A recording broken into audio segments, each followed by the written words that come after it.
Tractor trailer pulled down high voltage power lines in Waltham, setting 3 vehicles on fire. WBZ's Parseghian is live in Waltham. And Aaron, first responders had to stay away from the flames, which isn't what they typically want to do.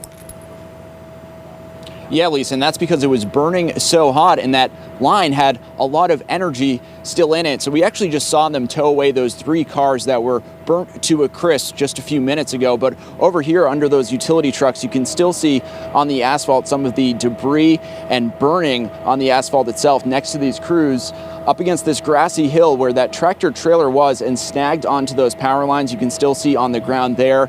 Thankfully, no one was injured.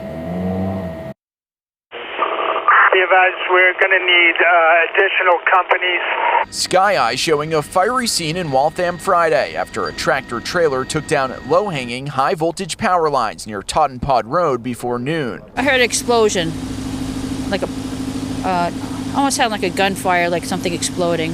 Marilyn Ross was driving by and saw billows of black smoke. When I came out, that's when the wire got caught. Wow. She also came across the trucker who walked away unscathed. He was trying to make a U-turn because he was trying to get into a loading dock, trying to line himself up, and completely took him by surprise. The snag sent the cables down into nearby parking lots, setting fire to 3 vehicles, including at least 1 school bus van. Because they still had the lines on top of them that were energized, we were unable to extinguish them at that time. Waltham Fire Department says out of precaution, they evacuated the Milestones Day School and ordered a shelter in place for nearby businesses. Again, there's a lot of energy coming out of those wires, so it can even blow up poles in the pavement and things like that, so it's very powerful.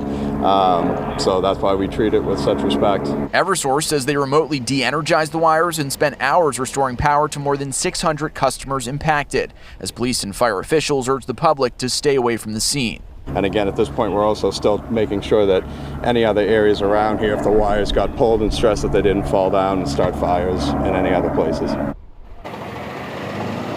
And you can see those crews from Eversource right now working to repair some of this infrastructure and restore power. As of last check earlier this afternoon, they said there were still 12 customers without it. Live in Waltham, Parseghian, WBZ News.